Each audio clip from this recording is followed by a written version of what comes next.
Hey, bonjour les amis, Kirby Jambon encore. Aujourd'hui, j'aimerais présenter deux poèmes aujourd'hui.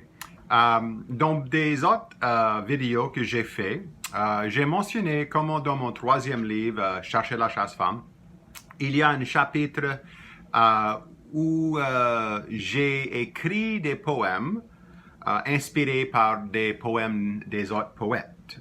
C'était simplement pendant, euh, pendant quelques heures, comme 24 heures, quelque chose comme ça, que j'ai lu un poème d'un poète et puis après ça, j'ai écrit un poème. J'ai lu un poème et puis j'ai écrit un poème. Et des fois, les inspirations, les références sont plus directes, des fois plus subtiles, mais c'était une façon pour moi d'être inspiré pour écrire. Aujourd'hui, j'aimerais parler d'une idée. L'idée aujourd'hui, c'est que comment la parole, comment la poésie peut guérir, comme la poésie guérit.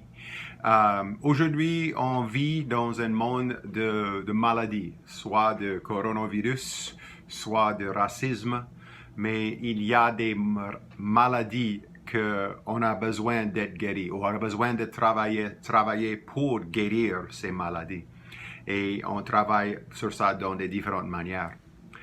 Euh, Avec ça, j'aimerais lire un poème aujourd'hui que j'ai écrit après avoir lu un poème d'un poète qui est aussi docteur, médecin.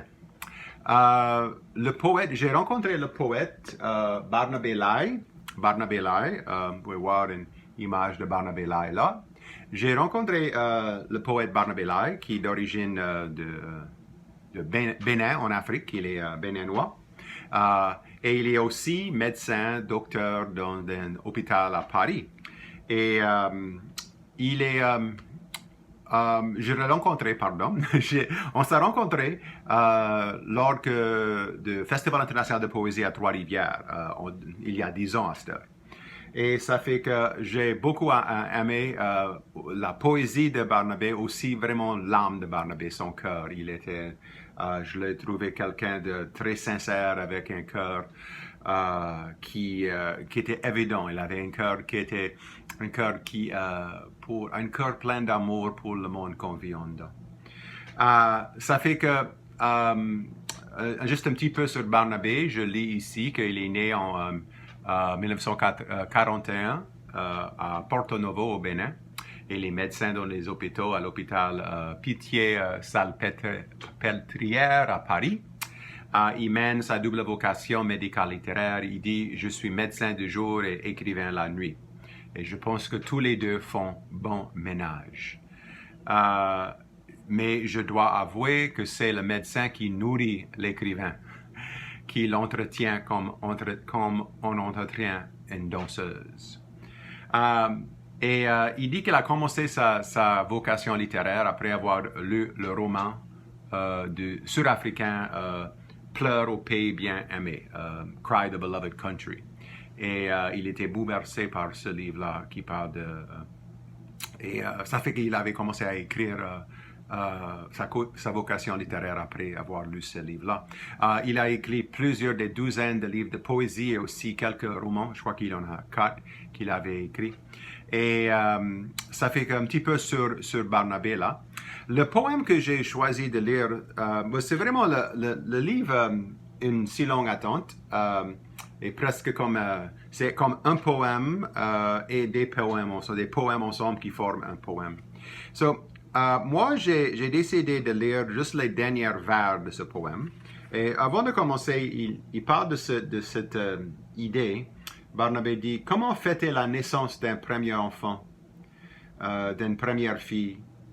Que faire pour lui laisser le souvenir de mes émotions et sa naissance? » Et donc, ça, il parlait de cette idée de naissance d'un enfant. Une si longue attente. On sait que des fois, comme ça peut être une si longue attente quand on entend un nouvel enfant, un nouveau bébé. Ça fait que moi et ma femme, à cette heure, on est prêts à espérer pour un nouveau bébé aussi. Pas humain, un nouveau chien qui va arriver dans un mois. On connaît que ça peut être une si longue attente là.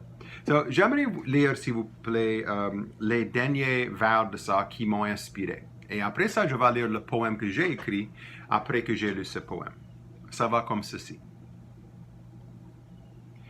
J'aimerais te dire, mais les mots sont redoutables, à la vie, à la mort, comme la parole donnée un soir, de rêve inoubliable, comme la promesse offerte un matin, au feu d'un éclatant soleil, pour toujours.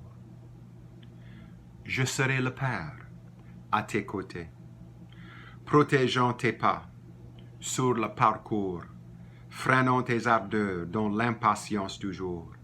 J'aimerais te dire, mais les mots sont redoutables.